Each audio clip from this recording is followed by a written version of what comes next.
नमस्कार दोस्तों, आपका स्वागत है हमारे चैनल कहानियों के दौर में।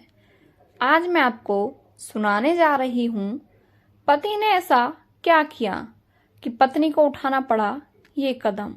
चलिए शुरू करते हैं आज की ये कहानी। गांव का नाम रामपुर था। पास में जमुना नदी बहती थी। धर्मपाल के 2 बेटियां थीं। छोटी बोलती नहीं है, लेकिन वह अनुभव तो करती ही है। ऐसा सबको नहीं लगता, इसलिए उसके सामने ही सब उसके भविष्य के बारे में चिंता प्रकट करते। विधाता के अभिशाप रूप में उसने पिता के घर में आकर जन्म लिया है, यह बात उसने बचपन से ही समझ ली थी। उसका परिणाम यह हुआ कि वह हमेशा आम लोगों की दृष्टि से अपने को ओझल रखने की चेष्टा करती। उसे लगता उसे सब भूल जाएं तो जैसे उसकी जान बचे, पर वेदना क्या कोई कभी भूलता है। माता पिता के मन में वह सर्वदा ही जागरूक थी। उसकी माँ उसे अपनी एक त्रुटि स्वरूप मानती रही, क्योंकि माँ पुत्र की अपेक्षा कन्या को ही अपने वंश रूप में देखती है। कन्या की कोई असंपूर्णता देखने पर वह जैसे विशेष रूप से अपनी लज्जा का कारण रूप मानती है, बल्कि कन्या के पिता वाणिकंठ दिशा को अपनी अन्य कन्याओं की अपेक्षा कुछ अधिक ही स्नेह करते थे। माता उसे अपनी कोख का कलंक मान उसके प्रति बहुत खिंची खिंची रहती। दिशा के पास वाणी नहीं थी, पर उसके पास सुदीर्घ पल्लव विशिष्ट बड़ी बड़ी 2 काली आंखें थीं, एवं उसके ओष्ठाधर भाव के आभास मात्र से कोमल किसलिय के समान कांप उठते। हम बातों से जो भाव प्रकट करते हैं वह हम लोगों को बहुत कुछ अपनी चेष्टा से गढ़ लेना पड़ता है। बहुत कुछ अनुवाद करने जैसा हर घड़ी ठीक नहीं होता। क्षमता के अभाव में बहुत बार भूलें भी होती हैं, किंतु काली आंखों को कोई अनुवाद नहीं करना होता। मन अपने आप ही उसके ऊपर छाया डालता है। भाव स्वयं ही उस पर कभी प्रसारित, कभी मुद्रा होती है। कभी उज्जवल भाव से प्रज्वलित हो उठते हैं, कभी मलान भाव से बुझ जाते हैं, कभी अस्तमान चंद्र के समान अनिमेष रूप से ताकते रहते हैं, कभी द्रुत चंचल बिजली के समान दिशा दिशा में विकीर्ण हो पड़ते हैं। मुख्य भाव के अतिरिक्त आजमन्य जिसके पास दूसरी भाषा नहीं, उसकी आंखों की भाषा असीम उदार और अतल स्पर्शी गहरी, बहुत कुछ स्वच्छ आकाश के समान उद्यास्त और छायालोक की निस्तब्ध रंगभूमि थी। इस वाक्यहीन में मानव व्रत प्रकृति के समान एक विजन महत्व है, इसलिए सामान्य लड़के लड़कियां उससे एक प्रकार का डर मानते, उसके साथ खेलते नहीं। वह निर्जन दोपहरी की तरह खामोश और निशंक थी। दिशा इमली के पेड़ तले बैठी रहती और कुछ ही दूर जमीन पर रघु बैठ बंसी पानी में फेंक उसी ओर ताकता रहता। रघु का प्रतिदिन एक पान का बीड़ा बंधा था, जो दिशा स्वयं अपने हाथों लगा कर लाती, और शायद बहुत देर बैठे बैठे देखते देखते इच्छा करती रघु की कोई एक खास सहायता करने की, किसी काम में लगने की, किसी तरह बता देती कि इस धरती पर वह भी कोई कम प्रयोजनीय व्यक्ति नहीं, किंतु वहां कुछ भी करने को नहीं था। तब वह मन ही मन विधाता के पास अलौकिक क्षमता की प्रार्थना करती। मंत्र बल से सहसा ऐसी एक आश्चर्यजनक घटना घटित करने की इच्छा करती, जिसे देखकर रघु आश्चर्य में पड़ जाए और कहे, अच्छा, तो हमारी दिशा में इतनी क्षमता है, यह तो मैं नहीं जानता था। मान लो दिशा यदि जल कन्या होती, धीरे धीरे जल से बाहर आकर एक स्पर्श की मणि घाट पर रख जाती।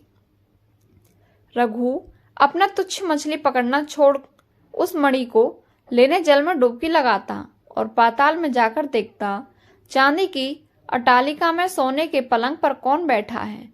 हमारे वाणिकंठ के घर की वह गूंगी लड़की सु, उस मणिदीप्त गहरी निस्तब्ध पातालपुरी की एकमात्र राजकन्या हमारी सु। यह क्या नहीं हो सकता? यह बात क्या इतनी ही असंभव है? असल में कुछ भी असंभव नहीं, किंतु फिर भी सुप्रज्वाहीन पाताल के राजवंश में न जन्म ले वाणिकंठ के घर में आकर जन्मी और गोसाइयों के लड़के रघु को किसी तरह से आश्चर्य में नहीं डाल पा रही है।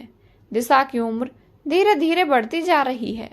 धीरे धीरे वह जैसे अपने में खुद ही अनुभव करती, जैसे किसी एक पूर्णिमा तिथि में किसी एक समुद्र से एक ज्वार का स्रोत आकर उसकी अंतरात्मा को एक नूतन अनिर्वचनीय चेतना शक्ति से परिपूर्ण कर देता है।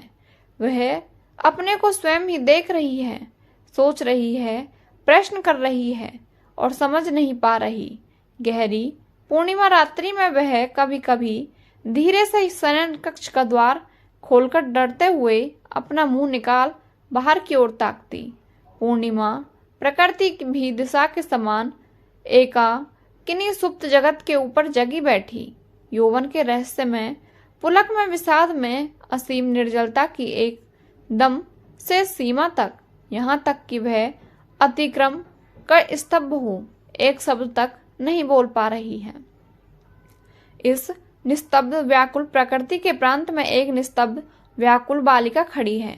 कलकत्ते वाले डेरे में दिशा की मां ने एक दिन दिशा को खूब सजाया, कसकर बाल बांधे, जोड़े में जरी का फीता लपेटा और अलंकारों से ढककर उसके स्वाभाविक सौंदर्य को यथाशक्ति विलुप्त कर दिया। दिशा की आंखों से आंसू झर रहे हैं। आंखें सूजकर कहीं बद्दी ना दिखे, इस कारण मां ने उसे बहुत फटकारा, लेकिन असुर जल ने फटकार नहीं मानी। मित्र के साथ वर स्वयं लड़की देखने आए। कन्या के माता पिता चिंतित, शंकित, अत्यंत अधीर हो उठे, जैसे देवता स्वयं बलि पशु को चुनने के लिए आए हों।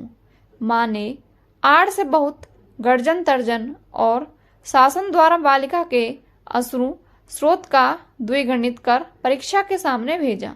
परीक्षक ने काफी देर निरीक्षक के बाद कहा, ठीक ही है। बालिका के क्रंदन को देखकर समझा इसके पास हृदय है और हिसाब लगाकर देखा, जो हृदय आज माँ बाप की विच्छेद संभावना से व्यथित हो उठा है, वही हृदय आज छोड़ कल मेरे ही काम आएगा। सीप के मोती के समान बालिका के असुरजल ने बालिका का मूल्य ही बढ़ा दिया। उसकी ओर से और कुछ कहा नहीं। पंचांग मिलाकर श्रेष्ठ शुभ लगन में विवाह हो गया। गूंगी कन्या को दूसरे के हाथों सौंपकर माता पिता घर लौट गए। उनकी जाति और परलोक की रक्षा हुई। लड़का आगरा की तरफ नौकरी करता था। विवाह के बाद ही पत्नी को लेकर उधर चला गया। एक सप्ताह के अंदर ही सब समझ गए, नई दुल्हन गूंगी है। यह किसी ने नहीं समझा कि यह उसका दोष नहीं। उसने किसी को भी ठगा नहीं। उसकी दोनों आंखों ने सब कुछ बता दिया था, पर कोई उसे समझ नहीं सका। वह चारों ओर ताकती, भाषा नहीं पाती जो गूंगे की भाषा समझते। वे आजमन्य परिचित चेहरे देखने को नहीं मिलते। अंतर्यामी को छोड़कर दूसरा कोई उसे सुन नहीं पाता। इस बार उसके पति आंख कानों की परीक्षा करके दूसरी लड़की से शादी कर ली। ये सब देखकर दिशा बहुत दुखी रहने लगी। अब उसका किसी काम में मन नहीं लगता था। दिशा की माँ हमेशा उसके साथ रहती थी, लेकिन दिशा अंदर तक टूट चुकी थी। एक दिन मौका पाकर उसने आत्महत्या कर ली, अपनी दुख भरी जिंदगी से मुक्ति पा ली। आपकी इस कहानी के बारे में क्या राय है, हमें कमेंट बॉक्स में अवश्य बताएं और हमारे चैनल को लाइक एंड सब्सक्राइब करके बेल आइकन अवश्य प्रेस करें।